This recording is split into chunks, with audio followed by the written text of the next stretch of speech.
I want you to think about an old system for detecting danger. In the early 1900s, miners would carry a small canary down into the mine with them. They did not do that because the bird was decorative. They did it because the bird was an early warning system. Certain gases could kill a man before he understood what was happening. Carbon monoxide, methane, invisible, odorless, impossible to reason with once it was already in your lungs. The canary would feel the change before the men did, and if the canary fell, the correct response was not to hold a debate. It was not to create a committee. It was not to say, perhaps the bird is being dramatic. You left the mine. That is how systems work. They usually do not collapse all at once. They send signals first, and when I look at what is happening in California right now, I do not see an isolated political argument. I see a signal, I see a canary. California is the canary, and the people with the most to lose have already begun running. That is the part many people miss. By the time a policy reaches ordinary people, the early capital has usually already moved. Capital is like water. It does not wait for a press conference, it finds a crack and moves away from pressure. So when I see billionaires leaving a state before a vote even happens, I do not begin with emotion. I begin with the system. What are they seeing? What incentives are being created? What pattern from history is repeating? Regardless of what state you live in, I think you should at least understand the warning. You may not run, you may not move, you may decide the risk is not relevant to you. But you should not ignore the bird in the cage simply because the mine shaft still looks normal. Because this is not only about California, it is about a political playbook that has been used before. The United States did not begin with an income tax the way people understand it today. That is important for a long period of American history. The federal government did not take a direct tax from the income of ordinary working people in the way it does now. That was part of the original philosophy of the country. People had come from systems where government power could become enormous, where the state could reach into more and more of a person's life, and where taxation could become a tool of control. Then, in 1913, the income tax came in. It began as a very small thing. It was roughly a 1% tax on income above $3,000, which was a high income at the time. In today's terms, that level was roughly around what many people would consider a comfortable or upper income threshold. Only a tiny percentage of the population paid it. It was sold as something aimed at the rich. That phrase matters. Tax the rich. When you hear it, you should not only ask whether the rich can afford it. Often they can. That is not the deeper issue. The deeper issue is this. What mechanism does the law create? Who controls the threshold? Who controls the rate? And what happens in the next crisis when the government needs more money? Because a tax that starts small and narrow does not have to stay small and narrow. History tells you that within a few years, the tax system changed dramatically.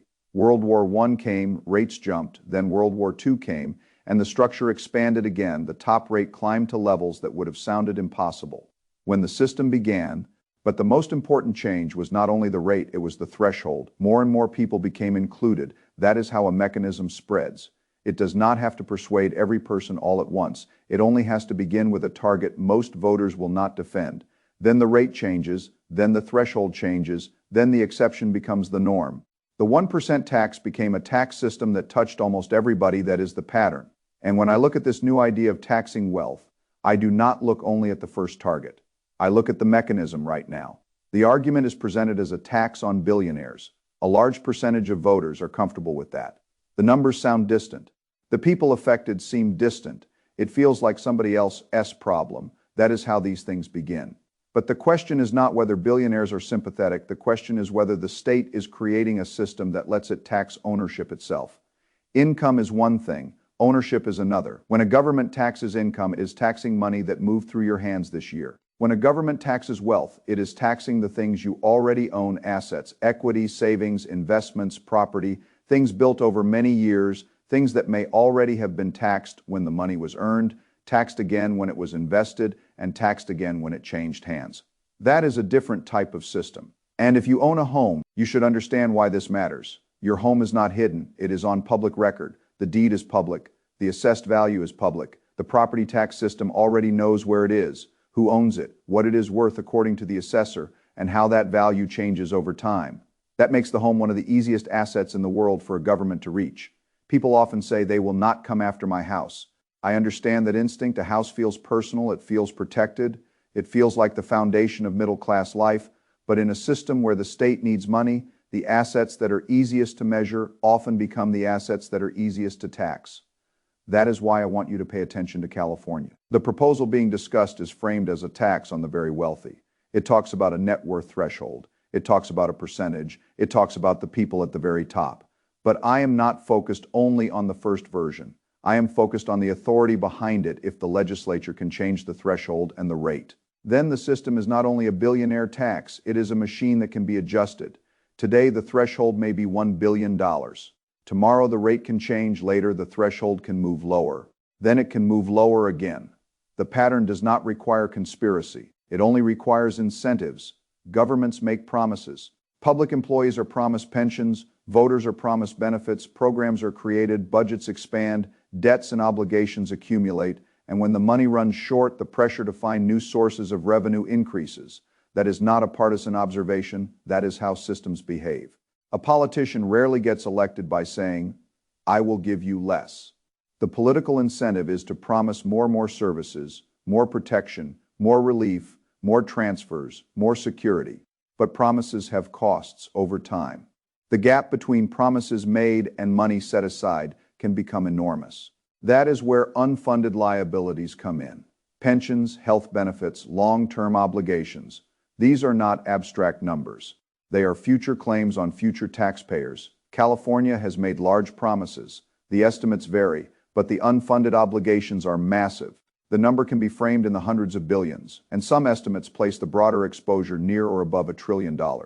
When a state gets into that position, it faces a hard choice: cut promises, cut spending, raise revenue, borrow more, or create new mechanisms for extracting money from places the old system did not reach.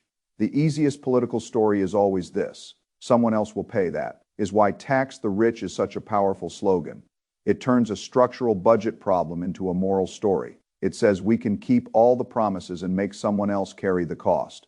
But eventually the group called someone else becomes too small. Capital moves, high net worth people relocate. Income shifts. Businesses adjust, tax planning becomes more aggressive. The base shrinks. Then the system needs a broader base. That is how a tax that starts as an elite tax can become a middle-class tax over time. The income tax already showed the path. I am not saying the same timing will repeat exactly. History does not repeat mechanically. It rhymes through incentives. And the incentive is clear. Once a government proves that it can tax net worth, the hardest step has already been taken. After that, changing the numbers is much easier than creating the machine from nothing. That is why the mechanism matters more than the first target. The first target is designed to be politically easy. The mechanism is what survives. Now let us talk about the part that most people avoid because it is uncomfortable to tax wealth. The government must know wealth. That means it has to know what you own, not only what you earned, not only what is on a W-2, not only what is in a brokerage account. A real wealth tax requires measurement. It requires valuation. It requires disclosure. It requires a record of assets, real estate, business interests, vehicles, private investments, cash, precious metals, art, collectibles. Maybe not all at once, and maybe not in the first version.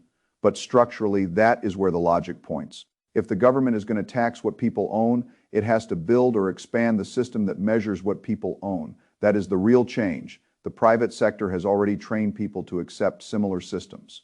Think about credit scoring. Most people do not even question it anymore. A few companies collect data on your loans, your payments, your accounts, your history, your mistakes, and your behavior. Then they compress your financial life into a number. That number affects what you can borrow, how much you pay, where you may be able to live, and sometimes even what opportunities you can access. Pay off debt the wrong way, and the number can fall. Close an account, and the number can fall. Avoid debt entirely, and the system may not know how to score you. Errors can appear. You can be penalized for data you did not create.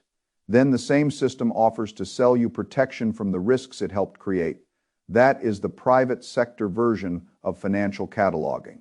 Now imagine a public sector version built around ownership itself. Instead of only debt and repayment history, the system asks, what do you own? Where is it? What is it worth? And how should it be taxed? That is not just a tax problem, that is a property rights problem, because ownership becomes different when you must report everything you own so that someone else can decide the yearly charge for continuing to own it. This is where I think people need to be very sober. We already live in a world where ownership has become less secure than it appears. A person buys a device, but a company can change the software. A person pays for a feature, but the feature can be disabled. Farmers buy equipment but cannot always repair it freely. A household buys a smart device, but the service can be shut down.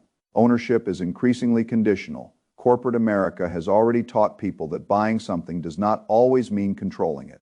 Government has been watching the same world, and if private companies can make ownership conditional through software, governments can make ownership conditional through tax policy, reporting rules, valuation systems, and enforcement.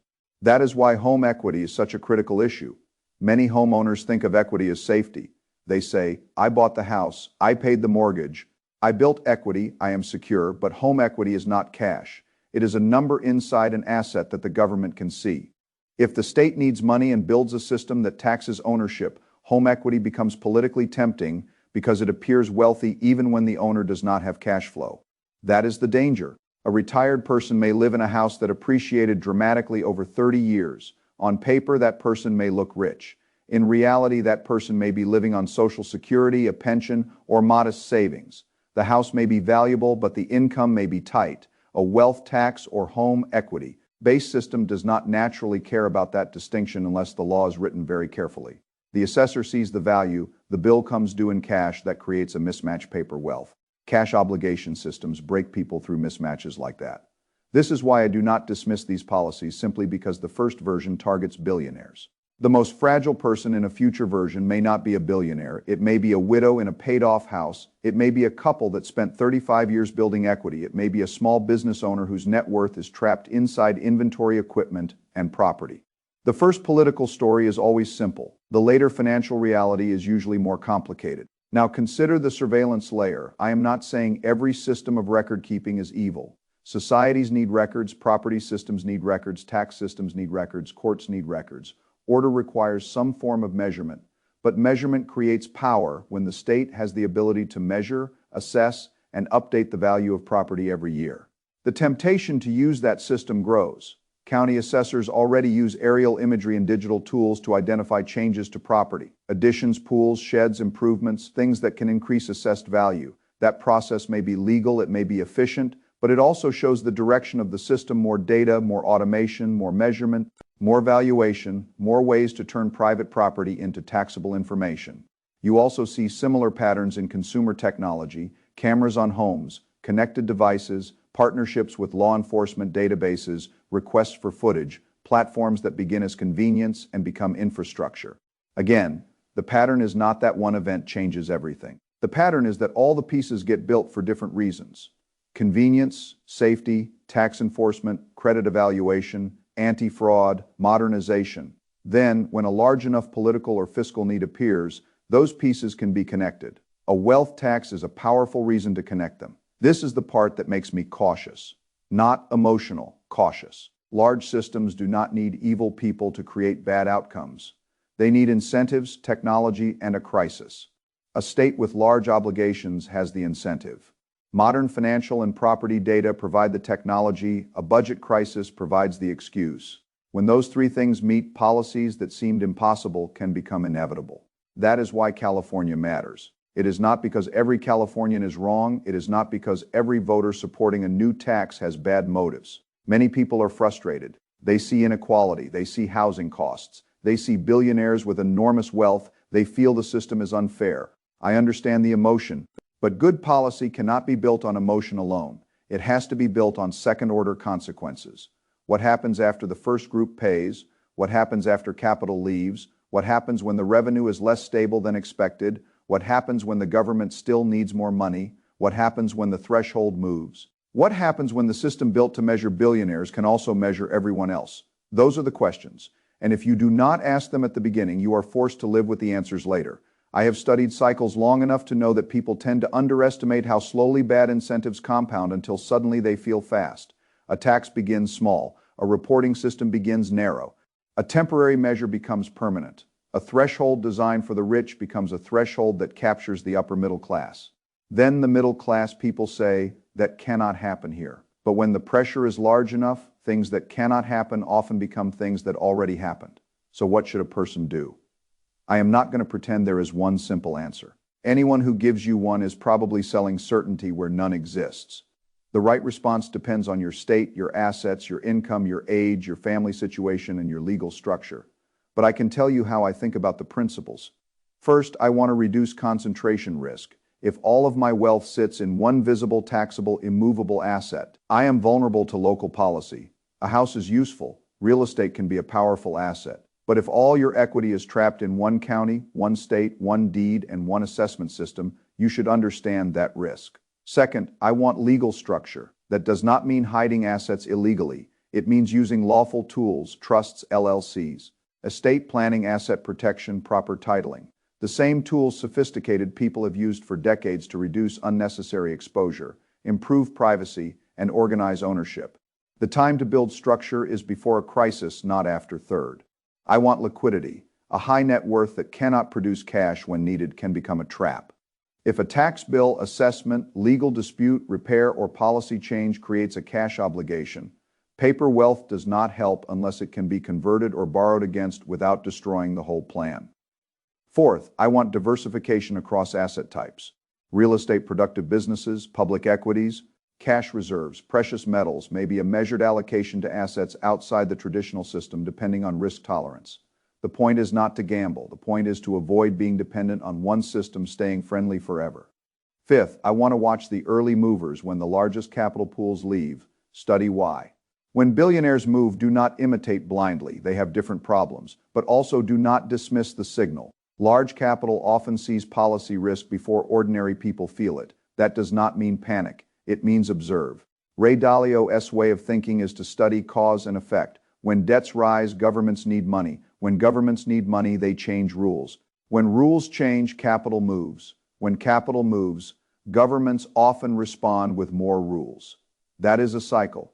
You do not need to be angry about the cycle to prepare for it. You need to understand it. The most dangerous investor is the one who thinks politics does not affect assets. It does. Taxes affect assets. Regulations affect assets. Reporting systems affect assets. Property rights affect assets. A home is not only a place to live, it is a legal claim inside a jurisdiction. If the jurisdiction changes the rules around ownership, the value and safety of that claim change. That is not fear. That is mechanics. The mistake most people make is that they wait until a policy directly hits them before they take it seriously. By then, the easy moves are often gone. If you wait until a wealth tax expands to your asset level, your choices are narrower. If you wait until property taxes have already exploded, your choices are narrower. If you wait until capital controls, exit taxes, new reporting rules, or new assessment systems are already in place, your choices are narrower. The principle is simple. You manage risk before the crowd agrees it is risk. That is what the canary represents. The canary does not prove the mine will explode. It shows that the air has changed. California's debate over taxing wealth is one of those signals. The polling is one of those signals. The movement of wealthy people is one of those signals.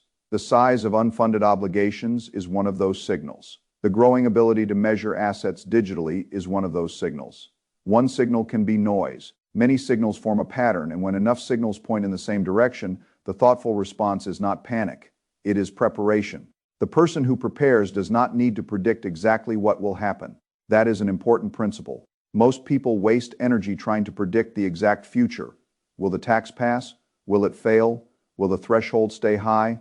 Will it expand? Will it go national? Will the courts block it? Will capital flight stop it? Those questions matter, but they are not enough. A better question is this. If this trend continues, am I resilient? If the tax environment becomes more aggressive, am I resilient? If property ownership becomes more expensive, am I resilient? If my state becomes less friendly to capital, am I resilient? If asset disclosure becomes broader, am I resilient? If the answer is no, then you do not need perfect prediction. You need better structure. That is how I think about this. Not emotionally, not ideologically, systemically. A society can reach a point where the government has made more promises than the productive base can comfortably support. When that happens, there are only a few ways out: grow faster, cut promises, restructure obligations, inflate tax, or confiscate indirectly through rules, assessments, and financial repression. Most governments prefer the path that feels least disruptive at first. Inflation feels invisible. Debt feels delayed. Taxing a small, unpopular group feels easy, but over time, invisible costs become visible. That is what I think people should learn from the income tax. It did not arrive looking like the system we have today. It arrived looking narrow and reasonable. The future usually enters through a small door. A wealth tax on billionaires may be that small door. Maybe it does not become something larger. Maybe courts stop it. Maybe voters reject it. Maybe capital flight makes it politically impossible. Maybe the proposal dies and never spreads. That is possible, but risk management is not about assuming the best case. It is about surviving the range of outcomes. So I would not ignore it. I would look at my state. I would look at my property exposure. I would look at my home equity. I would look at my legal structure. I would look at whether my assets are concentrated, visible, illiquid, and easy to tax. I would talk to qualified tax and legal professionals before making major moves. I would not make emotional decisions. I would not sell everything because I watched one scary video. I would not move states without understanding the full cost. I would not hide assets illegally, but I would not sit there pretending. Nothing is changing because something is changing. The conversation has shifted from taxing income to taxing ownership. Once that shift becomes normal in the public mind, the debate changes. The old question was, how much of what you earn should the government take? The new question becomes, how much of what you own should the government take each year? That is a very different world, and the difference between those two worlds is enormous for homeowners. A person can stop earning. A retiree can leave the labor force. A business owner can have a bad year, but a property tax, an asset tax, or an ownership tax does not naturally disappear just because your income falls. The asset remains, the bill remains, the state still sees the property. That is why the homeowner must pay attention. Your deed is not a shield against policy. It is a record the policy can use. I know that sounds harsh, but clear thinking often feels harsh when the subject is emotional. Most people want to believe that if they did everything right, the system will leave them alone. They worked, they saved, they bought a house, they paid taxes, they followed rules, they built equity. But systems under pressure do not ask whether you were responsible. They ask where the taxable base is, and in a country where much of middle-class wealth sits in home equity, the taxable base is obvious. Again, the first version may not touch you, but the first version builds the logic. That is why I keep coming back to the canary. If a miner waited until he personally smelled the gas, he waited too long. The bird was the early signal today.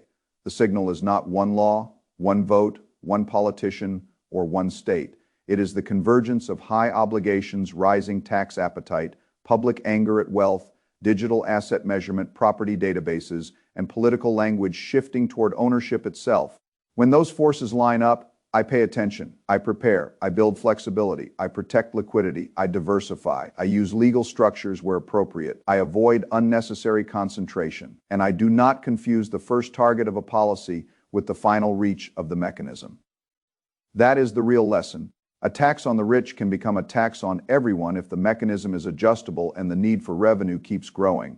A reporting system for billionaires can become a reporting system for households if the technology already exists and the state needs it. A property assessment system can become more aggressive when budgets get tight. A temporary emergency can become a permanent rule. This is how systems move. They move slowly, then suddenly. So if you own a home, if you have equity, if you have savings, if you have assets that took decades to build, do not let the political slogan do your thinking for you. Ask the deeper questions. Who controls the rate? Who controls the threshold? What gets reported? What gets assessed? What happens if capital leaves? What happens if the government still needs money? What happens when today S billionaire tax becomes tomorrow S millionaire tax and then becomes something lower? What happens when the ownership system itself becomes the tax base? Those questions are uncomfortable. That is why they matter. Comfort is not a strategy. Hope is not a strategy. Anger is not a strategy. Understanding the machine is a strategy, and once you understand the machine, you can make choices before the machine makes them for you. You may decide to stay exactly where you are. That may be rational. You may decide to restructure. That may be rational. You may decide to diversify away from one state. That may be rational. You may decide to hold more assets that are not tied to one local tax assessor. That may be rational. The point is not that everyone should make the same move. The point is that no one should remain asleep, because the canary is not falling in silence anymore. It is falling in public. The question is whether people understand what it means. Most will not. Most people will say it is only the billionaires. Most people will say the government would never lower the threshold. Most people will say homeowners are safe because homeownership is sacred. Most people will say the same things people always say when a new mechanism is introduced. Then years later, they will say nobody warned them. But the warning is here. It is in the history of the income tax. It is in the public record of state obligations. It is in the movement of capital, it is in the polling, it is in the technology already used to assess property and monitor financial behavior. It is in the fact that ownership itself is now becoming part of the political tax conversation. That is enough for me to pay attention, and if you are wise, it should be enough for you to pay attention too. Not because fear should control you, because principles should guide you. One of my core principles is that when the incentives are clear and the pattern has happened before, you do not need certainty to prepare. You only need humility. You say, I may be wrong. But if I am wrong, what is the cost of being prepared? And if I am right, what is the cost of being unprepared? That is the trade-off. And in this case, the cost of preparation may be reasonable. Better structure, better diversification, better liquidity, better awareness, better professional advice. The cost of being unprepared could be much larger: higher taxes, reduced property control, forced disclosure, illiquid equity trapped inside a changing system, a retirement plan built on assumptions that no longer hold. That is why this matters. The issue is not billionaires. The issue is the direction of the system. And the system is moving toward the assets. It is moving toward what people own. And the largest asset most Americans own is their home. So when you hear 52% of voters say yes to taxing wealth, do not only hear a political headline, hear a canary. Then decide calmly and rationally what kind of mine you are standing in.